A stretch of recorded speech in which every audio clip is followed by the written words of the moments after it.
yang kedua menjadi kesempatan untuk EVOS. Akankah mereka bisa menyamakan kedudukan? Atau leg yang kedua akan sama ceritanya seperti leg yang pertama. Jadi langsung saja MPL Arena kembali sekali lagi pada suaranya.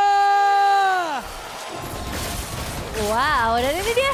Kita akan langsung menyaksikan apa yang akan terjadi di dalam game yang kedua dengan banyaknya perubahan dan perombakan di tangan EVOS. Mereka membawa tipikal team fight yang cukup powerful dan juga di area roamer yang lebih agresif bisa dibilang dengan adanya Gatot Kaca di tangan seorang Ki. Ini kalau kita ngomongin soal Gatot Kaca ya, dia kan jatuhnya anti geng kan sebenarnya hero-nya. Yep. Jadi AOG ke belakang, revitalize, untuk bertahan hidup. Buat sekarang kayaknya main ofensif. Oke, cukup pede tadi Ki. Dengan unbreakable-nya dihajar maju loh Prof. Tuh, iya ya, menghadapi 3 pemain sekaligus. Cuman masalahnya ternyata ya output damage dari RRQ di awal pun ini nggak boleh di underestimate, Pak. Aduh, revitalize juga kayaknya bakal kalah ya, karena high loss loh di awal game. Aduh pukul agak sedikit ngerepotin sebenarnya buat Gatot Kaca karena high loss. Dia punya penurunan dari attack speed. Dan itu yang sedikit merugikan karena pasif dari Gatot Kaca itu mengandalkan sekali basic attack-nya dari Gatot Kaca sendiri. Iya, Ya tadi Sin nyolong-nyolong sekali ngasih damage juga Prof gitu loh. Nggak bantu-bantu gitu loh. Itu dia perbedaan damage-nya kan, ada gap-nya di sana. Karena kayak 3 lawan 2 jadinya di mid lane. Tetap ikut-ikutan juga ya. Dan kalau ngelihat ke arah kedua belah sisi side lane pun masih dalam kondisi yang aman gitu. Yap, dan itu dia ada satu first blood yang berhasil diamankan oleh Albert.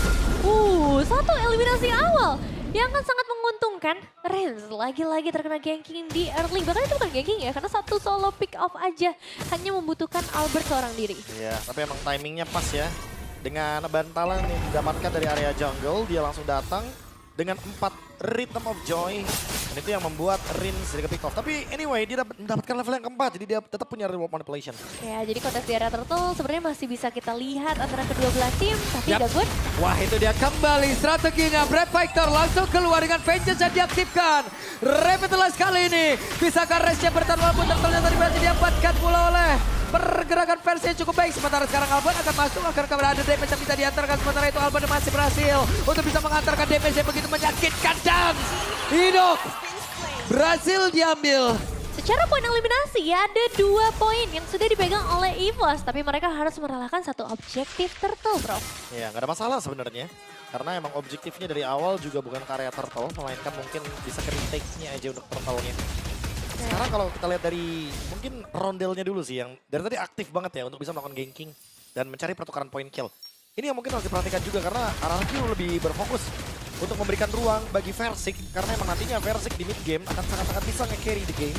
Sementara untuk Albert buat sekarang ya emang dia harus bisa mengimbangi dulu nih pattern farm dari Versik karena kalau ngomongin ganking, Versik lebih mudah, dia tinggal buka Mountain Shocker aja.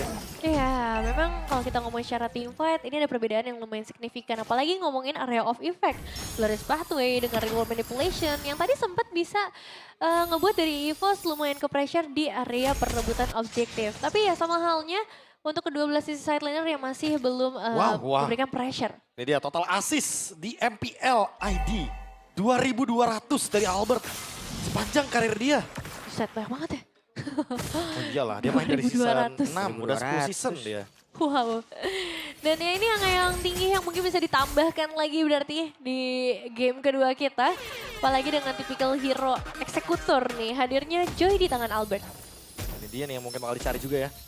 Karena RRQ-nya juga belum mendapatkan window untuk mencari point kill.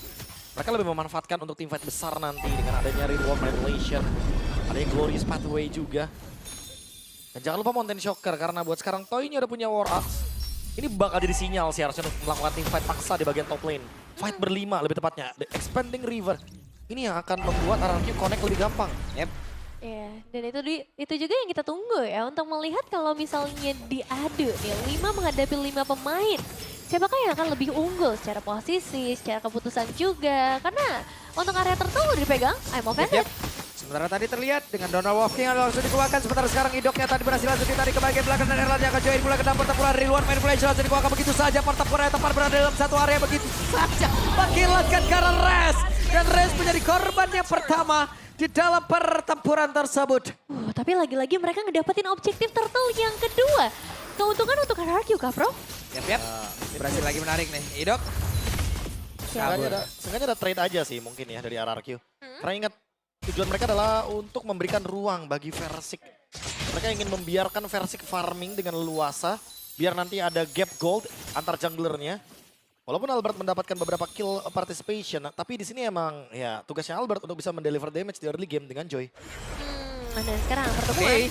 Apa yang terjadi? Di mana Emo dan tadi dikeluarkan. Bahkan sekarang apa terlakukan dia nggak connect karena siapapun. Tapi pertempuran kembali terjadi dalam area River. Ada konser tunggal yang langsung dikeluarkan oleh Albert, masih berusaha untuk bisa langsung menyajikan ke arah beberapa player dan juga mengatakan damage-nya mengakibatkan Toy hilang di dalam area tersebut. Satu kejutan yang sebenarnya dibuka oleh RRQ dengan I'm Offended yang connect karena 2 pemain sekaligus. Tapi ya masih ada spell yang bisa ngebantu EVOS untuk lepas dari kejaran tersebut. Dan bahkan mereka yang sekarang pegang keunggulan outer turret atas. Ini lumayan berbahaya loh kalau udah dipegang sama Erlan. Dan react dari Ki bagus banget menurutku tadi.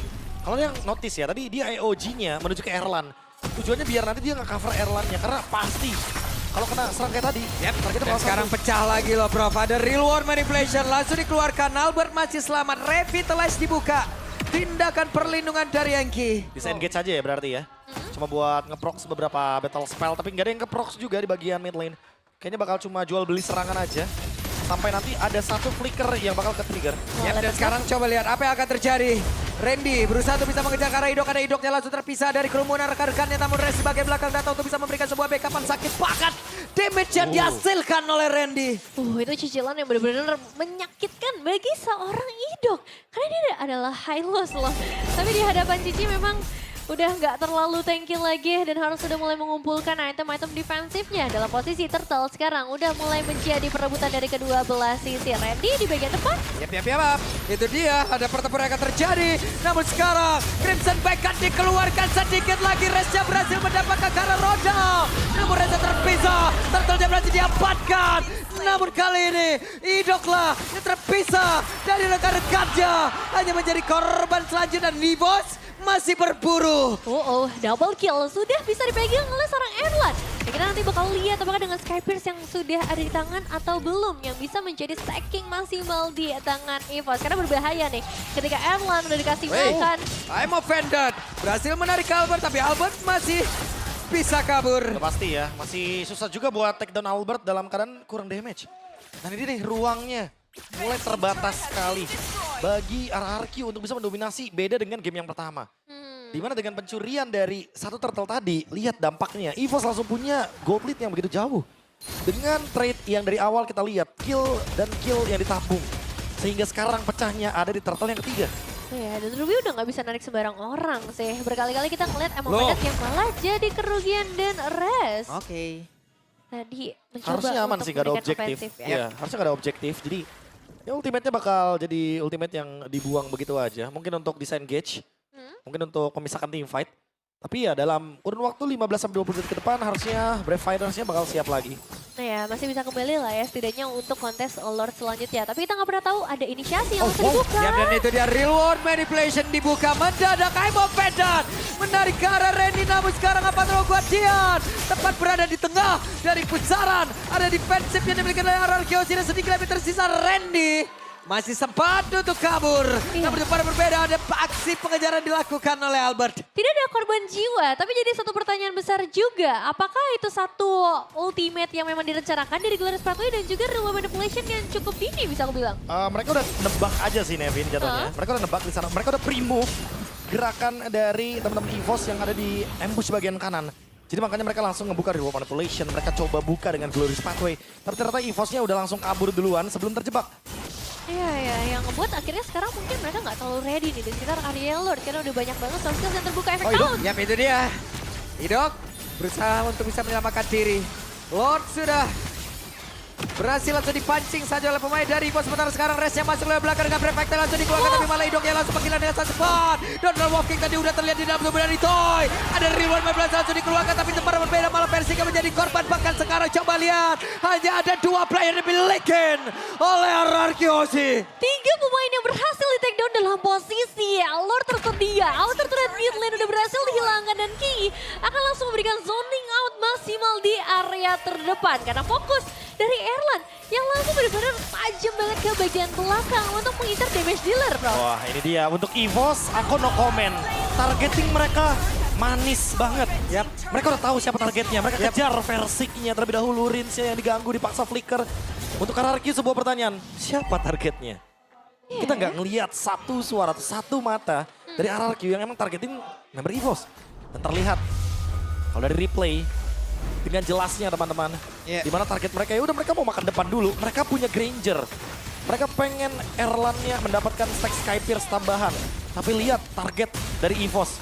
Setelah mendapatkan Idok, mereka langsung beda-beda targetnya. Yang satu menuju ke Versik, yang satu tutup ke belakang. Toy-nya ditumbangkan, dan sekarang mereka dapat Lord. Keuntungan yang didapatkan sama EVOS berlipat ganda. Ya, dan gak cuma Lord sih, tapi sepertinya Holy Defense ini bisa dipegang lagi oleh teman-teman dari EVOS karena langsung dive in juga Lordnya bersama para pemain EVOS yang masih belum mau mundur. Aduh sakit banget resnya mau tidak mau Brave Factor harus dikeluarkan sementara sekarang Erlan. Sempat menggunakan Rondo dan sempat menggunakan Dead Sonata. Oh, itu bahaya banget loh. Kalau misalkan miskalkulasi sedikit ya, kena efek Skypierce itu Res bisa tumbang. Iya. Ya, terlalu mengerikan dan concentrate energy juga sekarang udah dipegang sama Albert. Ngebuat output damage sebagai eksekutor bisa lebih maksimal lagi dan clearing power yang dipegang oleh EVOS juga sejauh ini berjalan dengan sangat lancar di 11 menit pertama, Prof. Udah pasti ya, 6.000 gold lead dipegang sama EVOS. Keuntungan yang emang udah didapatkan dari awal dengan point kill yang ditabung. Mereka unggul dari segi big fight-nya. Walaupun ada 2 turtle yang diamankan RRQ, tapi mereka nggak siap untuk fondasi awalnya. Point kill. Yang dimana ketika mendapatkan point kill bisa dapetin objektif secara gratis. Dan itu yang dicari sama EVOS. Ya, posisi Idok yang emang selalu terhancam sih dari tadi sebagai high loss. Ke depan ketemu Chusin, ketemu Cici juga. Ya repot ya. Agak berat ya untuk bisa bertahan atau setidaknya ngebuka momentum dengan Glorious Pathway-nya. Meskipun secara itemization memang udah ada Radiant Armor. Tapi ya damage dari Randy ini masih sangat maksimal karena dia juga gak kepick up sama sekali. 3-0-5 bagi seorang Randy. Ini harus nungguin untuk Versiknya terlebih dahulu sih. Versik punya Legend Sword, mungkin dia akan langsung menuju karena Malefic. Tapi sejujurnya untuk Randy yang udah punya Oracle, dia bener-bener susah banget buat di-kill. Sekalipun harus di-kill ya, ini kayak harus 5-5-nya loh yang menekan ke arah dari Randy. Agar dia bisa kena burst. Tapi ingat, gak ada tipe burst. Tipenya bener-bener kayak pelan tapi pasti. Dan itu bakal dijawab sekali dengan Vengeance. Serangan dari Rins, DPS. Serangan dari Versik juga begitu. Mungkin ada burstnya sedikit dengan adanya Blade of Despair. Tapi nggak setajam yang mungkin Marksman yang biasanya kita tahu dengan Trinity. Iya sih, cukup berbeda ya kalau membandingkan antara DPS dan juga burst damage yang bisa diberikan. Apalagi untuk sisi gold lanernya juga ngebawain fighter seperti Ruby. Dan kita ngelihat berkali-kali pun Toy dengan inisiasinya ini kadang menangkap ke arah orang yang kurang tepat. Ngebuat justru mereka yang makin terkejar lagi dan harus ditumbangkan. Dan let's see, dengan objektif yang akan muncul sebentar lagi, apakah ini waktunya untuk RRQ bisa melakukan kontes? Ada dia targeting. Yang kita udah sempat lihat dari awal pas draft pick. Kita lihat Ruby. Bagus banget buat ngejawab Joy. Tapi kita belum melihat aksi dari Toy untuk menghentikan Albertnya dari tadi. Dan zone out juga udah mulai lakukan dari berbagai arah ya. Free Randy sih harusnya, dan juga free. Roundel. Iya. Free banget. Kalau RRQ kontes udah pasti EVOS bakal langsung react.